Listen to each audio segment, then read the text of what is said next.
Hello anime lovers, स्वागत है आपका वाइपर एनीमे एक्सप्लेन्ड चैनल पर। और आज हम देखेंगे वन पंच मैन सीजन 2 के एपिसोड नंबर 9 को। अगर आपने पिछले एपिसोड्स अभी तक नहीं देखे हैं तो उनकी लिंक आपको डिस्क्रिप्शन में मिल जाएगी, पहले उन्हें जरूर देख लीजिए। तो अब चलिए जानते हैं आगे की कहानी को इस एपिसोड के साथ, जिसका नाम है the troubles of the strongest. Episode की शुरुआत अरेना में होती है, जहाँ घायल सुइर्यू की पुकार सुनकर सैतामा उसे बकुजन से बचाने आया होता है। सुइर्यू अपनी धुंधली आंखों से बस सैतामा के लाल बूट्स, चमकता हुआ सिर और केप देख पाता है। उसे याद आता है कि उसने ये गंजा सिर कहीं देख रखा है और सैतामा उसके पास से निकलते हुए कहता है कि तुमने अच्छी फाइट की, अब मैं संभाल लूंगा। बकुजन सैतामा को पहचान नहीं पाता और उसे देखकर हंसने लगता है। वो कहता है कि कोई भी हीरो मेरा कुछ नहीं बिगाड़ पाएगा। फिर बकुजन उसे ध्यान से देखता है और उसे याद आता है कि ये वही है जिसने बकुजन को एक पंच में रिंग के बाहर कर दिया था। बकुजन डर जाता है, पर सैतामा को बिल्कुल नहीं पता होता कि बकुजन कौन है। बकुजन फिर सैतामा को एक लात मारता है, जिससे सैतामा फिसलते हुए बेहोश पड़े सोरफेस के पास पहुंच जाता है। बकुजन फिर उस पर कई पावरफुल अटैक्स करता है और सुइर्यू भी सैतामा से खुद को बचाने को कहता है, मगर सैतामा को ऐसे हमलों से कोई फर्क नहीं पड़ता। बकुजन हंसता है और कहता है कि तुम डर गए हो तो मैं तुम्हें मुझसे फाइट के लिए माफी मांगने का एक मौका देता हूँ। पर सैतामा को सच में कुछ याद नहीं होता, तो बकुजन उसे एक लात मार के जमीन में दफनाने जाता है। फिर सुइर्यू एकदम शॉक में दिखाई देता है, क्योंकि धुआं हटने पर वो देखता है कि सैतामा ने एक पंच से बकुजन का आधा शरीर उड़ा दिया है। सुइर्यू उसकी जान बचाने के लिए उसे थैंक्स कहता है और पूछता है कि तुम कौन हो, जिस पर सैतामा ने बताया कि वो एक हीरो है और उसका नाम सैतामा है। सुइर्यू को पता चल जाता है कि सैतामा झूठे नाम से यहाँ आया था। वो पूछता है कि तुम यहाँ क्या कर रहे हो। सैतामा बताता है कि वो टूर्नामेंट में मार्शल आर्ट सीखने और प्राइज के पैसे लेने आया था। एक आदमी जो खुद को हीरो हंटर कहता है, सैतामा उससे भी लड़ना चाहता था और सच मानो तो वो बस बोर हो रहा था। सैतामा जाने लगता है तो सुइर्यू उसे रोक कर बताता है कि तुम्हें बाहर नहीं जाना चाहिए, क्योंकि एक ग्रुप है जहां सारे मॉन्स्टर्स मिल गए हैं और उन्होंने अपना मॉन्स्टर एसोसिएशन बना लिया है। आगे सुइर्यू बताता है कि उन मॉन्स्टर्स के पास इंसानों को भी मॉन्स्टर बनाने की पावर है। तुम्हें याद है तुम्हारे सेकंड मैच वाला बकुजन, ये मॉन्स्टर वही था। तब सैतामा को बकुजन याद आ जाता है। फिर सुइर्यू कहता है कि बाहर जाना खतरे से खाली नहीं है। गोकेत्सु भी बाहर ही घूम रहा है, उसकी ताकत बहुत डरावनी है। अब सीन चेंज होकर जेनोस पर आता है, जिसे उसके डॉक्टर का भेजा हुआ एक ड्रोन उठाकर ले जा रहा होता है। वो सोचता है कि उसे ठीक होते ही सिटी में वापस आना पड़ेगा, क्योंकि जो मॉन्स्टर जेनोस को एक पंच में हरा सकता है, उसे जीने का कोई हक नहीं। वो सैतामा और बाकी सभी एस क्लास हीरोज को एक साथ लेकर गोकेत्सु पर अटैक करने का प्लान बनाता है। यहाँ सैतामा सुइर्यू से पूछता है कि अभी गोकेत्सु कहाँ मिलेगा, जिस पर सुइर्यू बताता है कि सभी मॉन्स्टर्स सिटी जेड में रुके हुए हैं। सैतामा वहां जाने की बात करने लगता है, जिसे सुनकर सुइर्यू सैतामा को चिल्लाता है कि क्या तुम सुन रहे थे जो मैंने कहा? गोकेत्सु एक टाइम पर सबसे पावरफुल मार्शल आर्टिस्ट था और अब वो मॉन्स्टर बन गया है। वो तुम्हें मार डालेगा, पर हमारे हीरो को कोई फर्क नहीं पड़ता और वो पैदल ही वहां जाने लगता है। सुइर्यू फिर उसे चिल्लाकर आवाज लगाता है, क्योंकि सैतामा ने उसकी जान बचाई थी, तो वो उसे ऐसे ही मरते नहीं देखना चाहता था। पर सैतामा चला गया और सुइर्यू खुद को इस बात का दोष देने लगता है। वो रोता है कि सैतामा बहुत स्ट्रांग था और कई लोगों की जिंदगी बचा सकता था। उसे फिर बहुत तेज मारपीट की आवाजें आईं, जिससे उसे लगा कि सैतामा अब गया, पर तभी उसके सामने गोकेत्सु का सिर आकर गिर गया और पीछे से सैतामा ने आकर कहा, वो जो मैंने अपना फेक नाम टूर्नामेंट में यूज किया था, क्या तुम उसे सीक्रेट रख सकते हो? जिस पर सुइर्यू हंसने लगता है। सुइर्यू फिर सैतामा से कहता है कि मुझे नहीं लगता कि मैं अपने डर से कभी बाहर आ पाऊंगा, पर अगर कभी ऐसा हुआ तो क्या मैं भी हीरो बन सकता हूँ? जिस पर सैतामा जवाब देता है कि मुझे नहीं पता, लेकिन अगर मैं हीरो बन सकता हूँ तो कोई भी बन सकता है। फिर सुइर्यू सैतामा से एक और सवाल पूछता है कि क्या मैं तुम्हारा स्टूडेंट बन सकता हूँ? सैतामा टेंशन में आकर हंसता है और उसे साफ मना कर देता है। अब सीन सिटी में आता है, जहाँ कांटों वाला एक मॉन्स्टर पूरी प्रिजनर से लड़ रहा है और पूरी प्रिजनर का एक मेन अटैक ही गले लगकर मारना होता है, तो उसे समझ नहीं आता कि वो क्या करे। उसके पीछे वाली बिल्डिंग में कई सारे लड़के खड़े होकर कहते हैं तुम उस मॉन्स्टर को मार सकते हो, और पूरी प्रिजनर को कुछ नहीं सुनाई देने पर लगता है कि वो उससे किस मांग रहे हैं। वो कहता है कि वो सभी को किस देगा, मगर उससे पहले उसे इस मॉन्स्टर को मारना है। और वहीं सारे आदमी खड़े खड़े बस ये सोचते हैं कि क्या पूरी प्रिजनर को बिना कपड़ों में लड़ना जरूरी है। पूरी प्रिजनर फिर सोचता है कि वो प्यार से किसी भी दर्द को सहन कर सकता है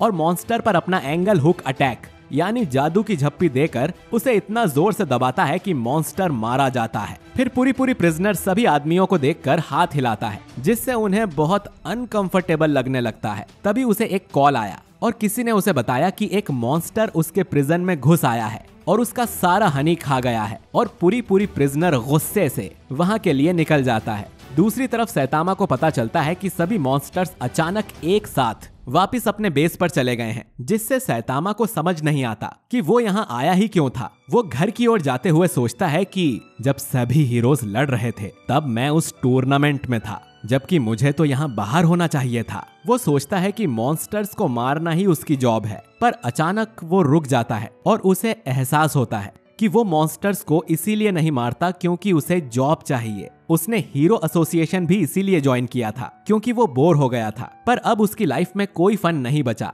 तभी उसके पास किंग साइकिल से आकर रुक जाता है। सैतामा बताता है कि उसके दिमाग में अभी बहुत कुछ चल रहा है, जिस पर किंग उसे हिम्मत न हारने की सलाह देता है और सैतामा के सिर को देखकर कहता है कि चिंता मत करो, तुम्हारे बाल वापस उग जाएंगे। सैतामा गुस्सा हो जाता है और कहने लगता है कि वो इनकी बात नहीं कर रहा, उसे कुछ और प्रॉब्लम्स हैं। उसे लगता है कि वो सिर्फ एक पंच मारकर कभी और स्ट्रॉन्ग नहीं बन पाएगा। वो किसी से भी लड़े उसे कुछ फील नहीं होता और ना ही उसे कुछ हासिल होता है। किंग कहता है कि सैतामा, तुम तो ऑलरेडी बहुत स्ट्रॉन्ग हो और अब तुम्हें दुनिया का सबसे स्ट्रॉन्ग हीरो बनने का सोचना चाहिए। किंग ने पूछा कि क्या तुम्हें अकेला भी लगता है? तो सैतामा हाँ कहता है। किंग ने उसे बताया कि स्टेशन के पास एक नया डांस क्लब खुला है, तो उसे वहां जाना चाहिए ताकि उसके नए फ्रेंड्स बने। सैतामा मना कर देता है, तो किंग उसे ट्रिप पर जाने को कहता है, मगर उस पर भी सैतामा को कुछ फील नहीं होता, जिससे किंग को गुस्सा आ जाता है और वो सैतामा को लेक्चर देने लगता है।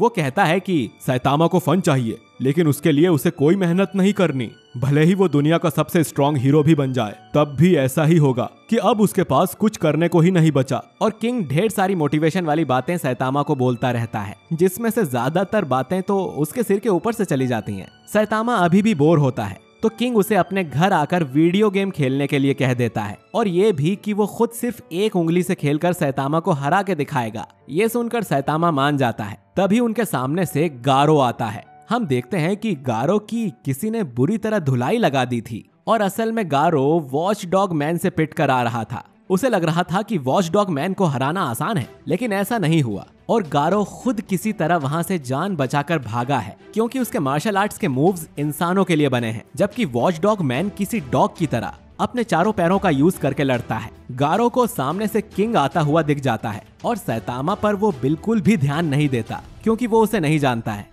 गारो सोचता है कि उसमें अभी भी इतनी ताकत है कि वो किंग से लड़कर उसे हरा पाए, तो वो उस पर अटैक करने के लिए तेजी से उसकी तरफ बढ़ता है, लेकिन सैतामा उसे देख लेता है और एक लात मारकर गारो को साइड में कर देता है। हम देखते हैं कि गारो एक बिल्डिंग के अंदर जा घुसता है। सैतामा कहता है कि ये इंसान तुम्हें मारने आ रहा था, क्या तुम इसे जानते हो? जिस पर किंग मना कर देता है। सैतामा कहता है कि मॉन्स्टर्स क्या कम थे जो हमें इन छोटे छोटे चोरों से भी लड़ना पड़ेगा। इसके बाद सैतामा किंग से कहता है कि तुम जानते हो, शहर में एक हीरो हंटर नाम का आदमी घूम रहा है। मैंने सुना है वो बहुत ज्यादा ताकतवर है और मैं उससे लड़ने के लिए काफी एक्साइटेड हूँ। शायद वो मुझसे भी ज्यादा स्ट्रॉन्ग होगा। सैतामा इस बात से बिल्कुल बेखबर होता है कि जिस आदमी को उसने अभी धोया है लात मार के, वो ही असल में हीरो हंटर गारो है। खैर, इसके बाद हम सोनिक को जंगल में देखते हैं, जो आज भी सैतामा को हराने के लिए प्रैक्टिस करता रहता है। उसे महसूस होता है कि उसके पास कोई है और वो उसे बाहर आने को कहता है। सोनिक ने देखा कि वो लड़के हैं जो उसके पुराने गांव से हैं और टॉप 33 निंजास ग्रुप के मेंबर्स हैं। वो सोनिक से कहते हैं कि उन्होंने मॉन्स्टर एसोसिएशन को ज्वाइन कर लिया है और सोनिक को भी ज्वाइन करना पड़ेगा, वरना वो दोनों उसे मार डालेंगे। उसका प्लान होता है कि वो अपना खुद का एक ग्रुप बनाकर फ्लैशी फ्लैश को खत्म करेंगे, इसीलिए उन्हें सोनिक भी चाहिए। सोनिक मना कर देता है, जिससे वो दोनों मॉन्स्टर्स वाले रूप में आ जाते हैं और सोनिक से लड़ाई करके उसे हरा देते हैं। फिर वो सोनिक को एक मॉन्स्टर सेल देकर चले जाते हैं। सोनिक फिर एक सुनसान बिल्डिंग में बैठा होता है और सोचता है कि वो चाहे कितनी भी ट्रेनिंग कर ले, सैतामा को नहीं हरा सकता। इसीलिए अब उसे अपनी इंसानियत गवाकर मॉन्स्टर बनना ही पड़ेगा ताकि वो सैतामा को हरा सके। सीन अब हेडक्वार्टर में आता है, जहां टीम बात करती है कि वो अभी सिटी खाली नहीं करवा सकते क्योंकि कुछ मॉन्स्टर्स अभी भी बाहर घूम रहे हैं और उनमें से सबसे टफ है मार्शल गोरिल्ला, जो तब तक हार नहीं मानेगा जब तक कि उसे थ्रेट लेवल डीमन पर ना रैंक किया जाए। मार्शल गोरिल्ला सिटी डब्ल्यू में घूम रहा होता है और ज़ॉम्बी मैन हेडक्वार्टर में कॉल करके कहता है कि इसकी चिंता मत करो, इसे मैं संभाल लूंगा। ज़ॉम्बी मैन वहीं छुपकर गोरिल्ला मैन को देख रहा होता है और वो देखता है कि उसके सामने कोई सिटीजन जा रहा है। उसे बचाने के लिए ज़ॉम्बी मैन मार्शल गोरिल्ला पर अटैक करने ही वाला होता है कि मार्शल गोरिल्ला उस सिटीजन को रोक कर देखता है कि वो भी एक गोरिल्ला ही है। वो पूछता है कि तुम क्या कर रहे हो, जिस पर नॉर्मल गोरिल्ला ने बताया कि वो बस शॉपिंग पर निकला था। मार्शल गोरिल्ला को ये सुनकर गुस्सा आता है और वो कहता है कि तुम मॉन्स्टर गोरिल्लास के नाम पर एक धब्बा हो। वो फिर उस गोरिल्ला को मारने वाला होता है, पर नॉर्मल गोरिल्ला इतने में मार्शल गोरिल्ला को पंच मार के बेहोश कर देता है और वहां से चला जाता है। असल में ये वही आर्मर्ड गोरिल्ला था जो जेनोस से लड़ा था। ज़ॉम्बी मैन ये सब देखकर अपना टारगेट चेंज करता है और अब आर्मर्ड गोरिल्ला का पीछा करने लग जाता है। वहीं इधर बैंग और बॉम्ब एक बिल्डिंग पर खड़े होते हैं। शाम होने को आई थी और दोनों को अब तक गारो कहीं नहीं मिला था। बॉम्ब कहता है कि शहरों में इतना आतंक मचा हुआ है, शायद किसी मॉन्स्टर या हीरो से लड़ते टाइम गारो मारा गया हो। पर बैंग इस बात को नकार देता है क्योंकि वो जानता है कि गारो इतना कमजोर नहीं है और इतनी जल्दी हार नहीं मान सकता है, क्योंकि खुद बैंग ने उसे ट्रेन किया है और वही एक है जो गारो को हरा सकता है। यहाँ हेडक्वार्टर में ड्राइव नाइट न्यूज भेजता है कि मॉन्स्टर एसोसिएशन हमारे नए दुश्मन हैं। हमें अभी उनके इरादे नहीं मालूम, लेकिन वो इंसानों को मॉन्स्टर्स में बदल रहे हैं। उनका किंग है ओरोची और उसने सिटी जेड के घोट टाउन में अपना बेस बना रखा है। एक वर्कर कहता है कि उन्होंने डायरेक्टर के बेटे को किडनैप करने की मेहनत की है, इसका मतलब कि वो हमारे साथ नेगोशिएट करना चाहते हैं, तो हमें उसका इंतजार करना चाहिए। तभी मीटिंग में उनका एक आदमी आता है और बार बार एक ही बात कहता है कि उन्हें मॉन्स्टर एसोसिएशन की तरफ से मैसेज आया है और देखते ही देखते वो भी मॉन्स्टर बन जाता है। लास्ट सीन सोनिक पर आता है जो कहता है कि मॉन्स्टर सेल या किसी भी चीज को कच्चा खाना अच्छी बात नहीं होती है, इसीलिए वो उस सेल को अच्छे से पका कर ले आता है और उसे खाकर वो उम्मीद करता है कि अब वो भी मॉन्स्टर बन जाएगा। जबकि इस तरह खाने से सोनिक का पेट खराब हो जाता है और रात भर वो बाथरूम के चक्कर लगाता है। तो दोस्तों, आपको ये एपिसोड कैसा लगा कमेंट करके जरूर बताइए जल्दी से, और वीडियो पसंद आया है तो इसे लाइक करिए और दोस्तों के साथ शेयर करिए। अगले एपिसोड को मिस ना करने के लिए हमारे चैनल वाइपर एनीमे एक्सप्लेन्ड को सब्सक्राइब करके बेल आइकन जरूर दबाइए। बाकी मैं मिलता हूँ आपसे बहुत ही जल्द एक नए वीडियो के साथ। शुक्रिया।